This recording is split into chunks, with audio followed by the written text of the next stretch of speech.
Colombia Expats the Great. Part 1. Investment Opportunities. And now on to the great. Having mentioned the tremendous economic advantage of living in Colombia previously, let's dive into the nuts and bolts of daily and monthly expenditures that are common here. Like anywhere else, these numbers will change not only where you live in the country, but in what part of a particular city. Still, the cost of living here is very low, and the quality of life very high. Let's begin with the basics: a roof over your head. I prefer to guard my assets in real estate. Because of that, I initially bought a house here in 2009. I'll run that house purchase down for you. It will help give you an idea of both the hurdles and the tremendous opportunities that abound here if you choose to buy a house or apartment. In Colombia, houses are sold in 3 different manners: in gray, here known as obra gris, black, referred to as obra negra, and turnkey. As a cop in the Pacific Northwest, my side gig was real estate investment, specifically house flipping. I would find old houses in need of love, buy them cash, rehab them and resell for profit. I also had the opportunity to purchase homes with a traditional mortgage, and also with a construction loan for new housing. This particular process doesn't exist in Colombia. There are bank loans available, with the terms of the loan being very different from what one will encounter in the United States. The terms of the loans are normally short, 5 to 15 years, with an interest rate considerably higher than what is considered normal in the United States. Many of these loans come with the caveat of 50% down. So as you can see, a home buyer in Colombia, whether a cash buyer or a buyer with a finance loan, has a lot of skin in the game. There have been no manufactured financial meltdowns here due to a mortgage crisis. What comes along with this is there is a much larger rental population than the homeowner population. People save up their entire lives to buy a house. It will very probably be the only house they will ever buy, and they will most likely die there. What happens frequently is a person will have enough money to begin construction on a home, and will then experience cost overruns, poor construction management, and various other debilitating circumstances. This will put them in the position of having to sell a partly built house. For example, a house in obra negra or black has just basic walls and a roof on a foundation. Nothing more.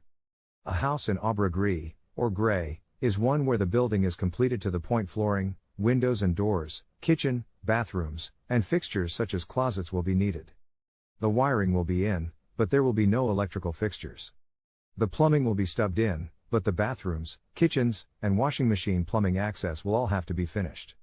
This is actually a great opportunity when you find these, if you can negotiate a price with the seller. In real estate investment, the mythical motivated seller is greedily sought by investors. Well, let me tell you, when someone has sunk their life savings into a house they cannot complete, it is a devastating financial situation. It is one where you can not only rescue the seller from this disaster, but also finish a house to your personal specifications to either live in, rent, or sell. An example of the purchase and completion of a home in gray is the story of my first home purchase here in 2009.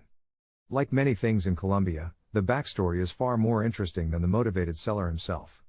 In this particular case, the home was situated in a nice neighborhood away from the bustle of the downtown area.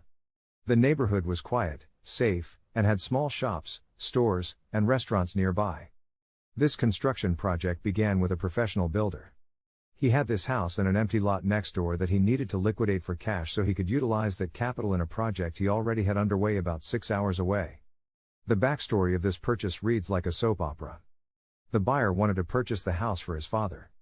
This kind gesture from a loving son was put in jeopardy when he discovered his father had impregnated the housekeeper. The son had signed a purchase agreement and put down a security deposit for the sale. Now he was stuck with forfeiting the deposit, or buying a house he no longer wanted, for a father who had put him in an awkward position. The seller who held the paper on this deal, I approached with an offer. Essentially, I'd take over the contract as is, pay the security deposit that was already in place so the current purchase agreement could be transferred. The buyer would then be free to go on his merry way.